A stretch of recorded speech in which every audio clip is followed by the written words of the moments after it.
not have been expecting me, but I have the very lovely job of reading today's story, which I've really missed. And today's one is called Mr. Nosey and the Beanstalk. So you might have picked up by now, I love the Mr. Men and Little Miss books, and I'm very excited to see what Mr. Nosey gets up to when he heads up the beanstalk. Hope you enjoy it. See you soon. Bye. Mr. Nosey and the Beanstalk. Mr. Nosey was one of those people who was curious about everything. If he comes across a parcel, he will start to wonder what's inside it. And the more curious he becomes, the more he has to know. And even if it is addressed to someone else, Mr. Nosey will not be able to stop himself opening it. Just to have a look. His curiosity always gets the better of him. One day, Mr. Nosey was out for a walk when he met a wizard. The wizard was holding a small bag. Mr. Nosey, being Mr. Nosey, had to know what was inside the bag. The wizard told him that it was a bag full of magic beans. Mr. Nosey had to know what was magic about them. "I will give you one bean," said the wizard, "and if you take it home and plant it, you will find out. That is, if you're sure that you want to find out." What a silly question. Of course Mr. Nosey was sure he wanted to find out. At home, Mr. Nosey planted the bean in his garden. The next morning, he could not believe his eyes. There, in the middle of his garden, was a giant beanstalk that stretched up into the clouds. As Mr. Nosey admired the beanstalk, a thought occurred to him. What could be at the top of the beanstalk?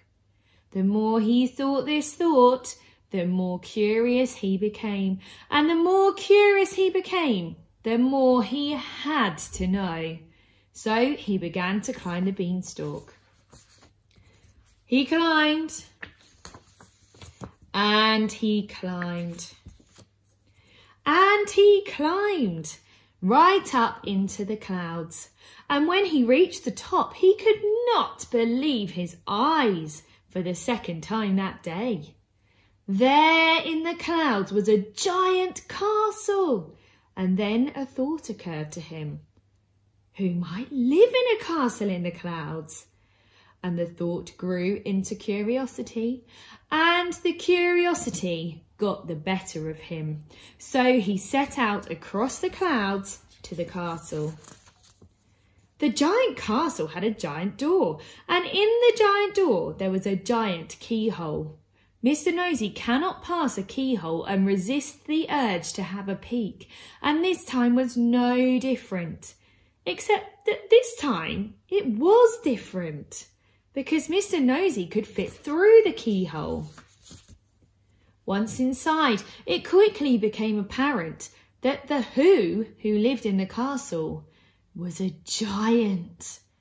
Now, you or I would have sensibly left as fast as we could. In fact, we would not have been there in the first place. But Mr. Nosey, as you can guess, could not resist having a look around.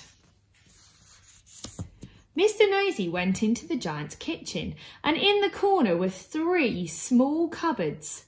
Of course, Mr. Nosey had to know what was inside them. He opened the first cupboard. Inside was a small bag. Before he could look inside the bag, he heard a terrifying sound.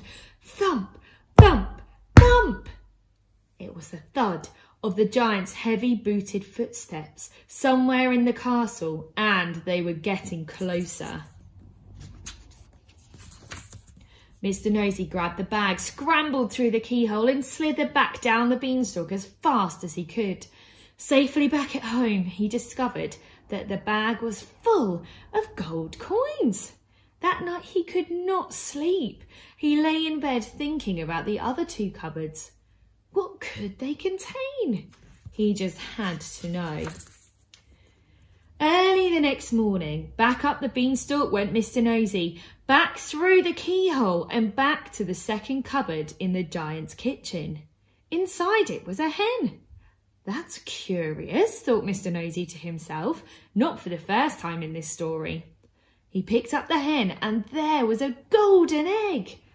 A hen that lays golden eggs, murmured Mr. Nosy. I'll need to take this home for a closer look. Just then Mr. Nosy heard the heavy boots of the giant coming down the stairs. Thump, thump, thump. Mr. Nosy tucked the hen under his arm and ran for his life. The hen fascinated Mr. Nosy, but it did not stop him thinking about the third cupboard.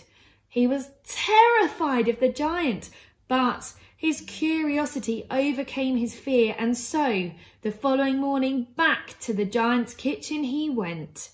He opened the third cupboard and in it was a golden harp that was singing. Mr. Nosy sat and listened to the harp. He felt safe knowing that he would be able to hear the giant's loud boots coming. But the giant was wearing slippers that morning, which is how he caught Mr. Nosy. So you're the thief, boomed the giant.